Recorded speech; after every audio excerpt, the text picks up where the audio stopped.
Bueno, vamos a revisar el tema de esfuerzo, conceptos de esfuerzo que tenemos acá. Entonces, vamos a verificar acá en una estructura, pues cómo vamos a hacer los cálculos de las fuerzas internas.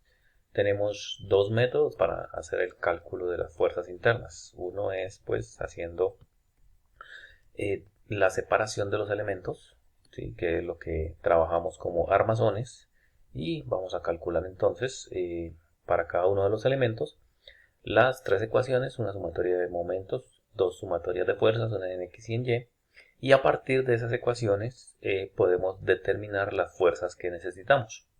Otra forma es a través del método de nodos, pero este cumple únicamente cuando todas las fuerzas se concentran en un punto, como en el caso del punto B, pero también que las incógnitas sean dos, porque en el método de nodos tenemos solamente dos ecuaciones disponibles, que son la sumatoria de fuerzas en X y la sumatoria de fuerzas en Y. Una vez determinado entonces con cualquiera de los dos métodos, pues ya tenemos las fuerzas internas, lo cual pues vamos a revisar acá.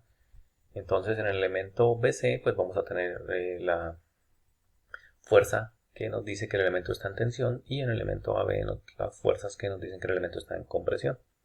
Entonces necesitamos determinar esas fuerzas para poder entonces conocer estáticamente cómo están cargados, y a partir de ahí hacer el análisis entonces del esfuerzo, pues ya introduciendo el concepto de esfuerzo normal bajo efecto de carga axial. En este caso pues vemos que la fuerza es perpendicular al área. Entonces en este caso lo que vemos acá es que la fórmula de esfuerzo axial se coloca sigma, que es el símbolo griego que se utiliza para esfuerzo axial, y es igual a la fuerza sobre el área, pero el área tiene que ser perpendicular a la fuerza. En este caso, aquí tenemos la fuerza y el área formando 90 grados. Entonces, si utilizamos el sistema internacional, pues lo que vamos a tener es la fuerza en newtons y el área en metros cuadrados. Y newton sobre metro cuadrado nos va a dar pascales. Si utilizamos los prefijos, pues podemos utilizar kilopascales, megapascales o gigapascales. Cada uno pues equivale, en el caso de los kilopascales, a 10 a la 3, megapascales 10 a la 6 y gigapascales 10 a la 9.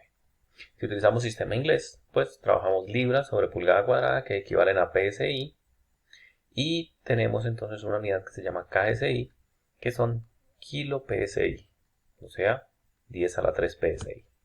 Entonces este sería el sistema de unidades para el esfuerzo normal. Aquí tenemos entonces una aplicación. Tenemos este ejercicio donde nos dan dos varillas cilíndricas. Nos dan el diámetro. En una el diámetro es 2, en la otra el diámetro es 3. Están aplicadas tres cargas, una fuerza P y dos cargas de 30 en el punto B. Y nos dicen que si la fuerza P es de 40 kips, o sea 40 kilolibras, 40.000 libras, determinar el esfuerzo normal promedio en la varilla, en la sección media AB y en la varilla en la sección media BC. Entonces, lo primero que vamos a revisar acá del ejercicio pues es que sobre el tramo AB solamente actúa la fuerza P. Lo que ocurre aquí en este tramo cuando se coloca la fuerza, que en este caso va a estirarlo, solamente es acción de esta fuerza P. Entonces tenemos que la fuerza que actúa es solamente P, que vale 40 kips, o sea 40 por 10 a la 3 libras. Y actúa sobre el área, que en este caso sería el área perpendicular, que tenemos representado por esta línea, y sería un círculo. Entonces el área del círculo pues sería pi cuartos de diámetro al cuadrado, o pi r cuadrado. En este caso pues vamos a trabajar con diámetro, colocamos el 2, entonces pi cuartos de diámetro al cuadrado. Realizando la operación, pues tenemos que el esfuerzo en esta parte AB es de 12.732.39 PSI, o libras sobre pulgada cuadrada, que podemos correr nuestra coma y nos quedaría 12.73 KSI o kilo PSI. Entonces, ese sería nuestro primer esfuerzo. Ya en el segundo tramo, pues tenemos que actúa la fuerza P y la suma de las dos fuerzas, que sería dos veces la fuerza de 30. Y al sumar entonces tenemos 40. Entonces noten que aquí estamos colocando la fuerza P positiva y la fuerza de 30 negativa, teniendo en cuenta el signo del esfuerzo que está generando. En este caso, si lo estira, pues lo vamos a colocar positivo. Si lo comprime, lo vamos a colocar negativo. Entonces acá tenemos que el P menos el 30 por 10 a la 3, pues nos da menos 20, o sea, 40 menos 60, nos da menos 20, y al realizar la operación, pues nos queda sobre el área con el diámetro de 3. Entonces, reemplazando, pues vamos a obtener que nos da menos 2829.42 PSI, que ya sabemos que es libra sobre pulgada cuadrada, o menos 2.83 KSI. Entonces ya nos da el signo de compresión. Entonces, esfuerzos positivos son de tensión, esfuerzos negativos son de compresión. Listo, entonces ya con esto pues aplicamos nuestra fórmula de que esfuerzo es igual a fuerza sobre área. Para este otro ejercicio pues nos dicen que teniendo en cuenta el mismo esquema, determinemos la fuerza P que se necesita para determinar que el esfuerzo en AB, el esfuerzo de tensión en la varilla AB, sea el doble de la magnitud del esfuerzo en compresión. Entonces el esfuerzo en tensión va a ser 2 veces el de compresión en la varilla BC. Entonces el planteamiento pues es similar, tenemos la fuerza P, solo que ahora la fuerza P no la conocemos, entonces nuestro primer esfuerzo, esfuerzo 1, que es de tensión, pues nos va a quedar en función, la P nos va a quedar en función de ese esfuerzo. En este caso vamos a proyectar acá porque lo que está en rojo pues ya es nuestra solución de la fuerza P.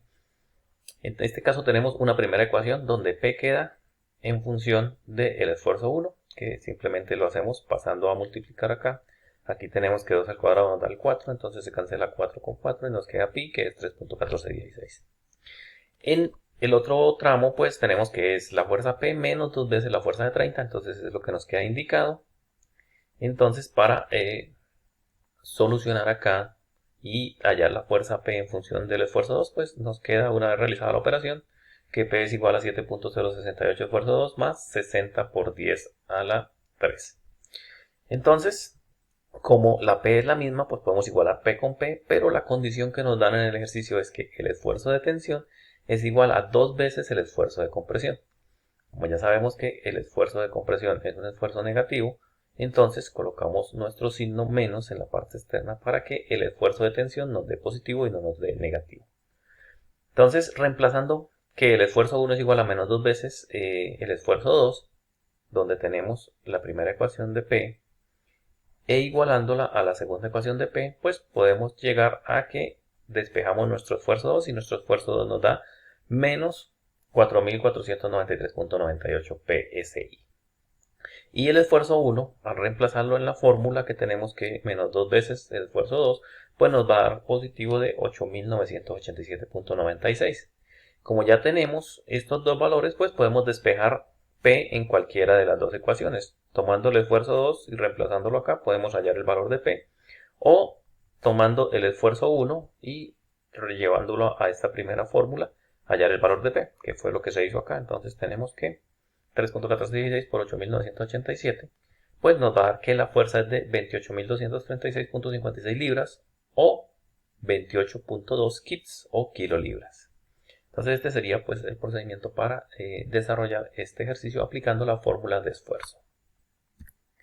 Ahora vamos a hablar de esfuerzo permisible, de esfuerzo calculado del factor de seguridad. Entonces tenemos que el esfuerzo permisible es la propiedad del material, también lo podemos llamar esfuerzo de tabla. Es la propiedad que está en una tabla que ya se definió del material a partir de unos ensayos. Según las condiciones que tengamos o que vayamos trabajando los ejercicios, se puede tomar como el esfuerzo último, que es al que falla, o el esfuerzo al que se deforma. Entonces, si yo tomo un material y le voy aplicando fuerza, él va a llegar a un punto en el que se deforma permanentemente. Por ejemplo, si comparamos una barra de acero con una barra de plastilina, va a tener cierto comportamiento similar en algunos puntos. El acero va a tener una zona elástica en la cual yo lo estoy estirando, pero si suelto, retiro la carga, él va a volver a su posición inicial. Estamos en zona elástica, se comporta como un resorte. Pero tan pronto sobrepaso esa zona, le ocurre lo mismo que a la plastilina cuando yo empiezo a aplicarle la carga. Empieza a adelgazarse y a deformarse permanentemente, ya no va a regresar a su posición inicial. Ese sería el punto de fluencia, donde pasa de la zona elástica a la zona plástica y se deforma permanentemente. Si sigo estirando la plastilina va a llegar un punto en el que se revienta y se van a separar en dos partes. Lo mismo ocurre con el acero cuando se está haciendo la prueba. Y ese sería el esfuerzo último, ya cuando se presenta la falla. Generalmente los cálculos, los diseños se hacen en el de fluencia. O sea, yo lo que necesito es que mi pieza, en caso de que falle, simplemente se deforme, quede deformada permanentemente. Ya no me va a servir, pero no va a generar un inconveniente. Si lo diseño a esfuerzo último, pues va a fallar, va a quebrarse y posiblemente va a generar un inconveniente mayor. Entonces, pues generalmente los ejercicios plantean si se va a trabajar con esfuerzo último o con esfuerzo fluencia, pero en diseño siempre se trabaja con fluencia. Esfuerzo calculado. ¿A qué vamos a llamar esfuerzo calculado? El esfuerzo calculado vamos a llamar al esfuerzo que yo determino a partir de la fórmula. Entonces, si yo tengo una fuerza, tengo un área, el esfuerzo que voy a calcular ahí es el que voy a llamar esfuerzo calculado. Entonces, es el que se determina por la geometría y por las cargas que nos dan. ¿Por qué necesito esos dos conceptos? Porque resulta que el factor de seguridad es una relación entre el esfuerzo permisible y el esfuerzo que yo determino de la geometría. En este caso, pues lo vamos a llamar esfuerzo de tabla sobre el esfuerzo calculado para poderlo entender mucho mejor. Entonces, si yo estoy diseñando un elemento y al tomar en cuenta la fuerza que estoy aplicando y el área que le coloqué al material, si me da un valor de 35 megapascales y yo selecciono en la tabla un material que tenga 35 megapascales, pues me va a quedar 35 sobre 35, un valor de 1 como factor de seguridad. Eso quiere decir que no puedo sobrepasar la carga de 35, porque tan pronto sobrepase la carga de 35, el factor de seguridad va a dar menor que 1 y no me va a funcionar. Entonces el mínimo valor de factor de seguridad es 1, es el que siempre debe estar. Ahora me puede dar 1.5, 1.25, 1.378, pero la idea es tratar de redondearlo para que nos quede con máximo 1 o hasta 2 decimales. Entonces lo principal es pues que el factor de seguridad sea mayor que 1 y que esté con factor de seguridad, es que esté con un valor entero. Ahora, los factores de seguridad pues van a variar de acuerdo a las aplicaciones y a características como las 26 características que tenemos enumeradas acá. Todo lo que tiene que ver con la parte de diseño, teniendo en cuenta la funcionalidad, la resistencia, desgaste, corrosión, confiabilidad, fricción, peso, vida, costo, que es muy importante, ruido, estilo, forma, propiedades térmicas, bueno, todas las que están enumeradas acá.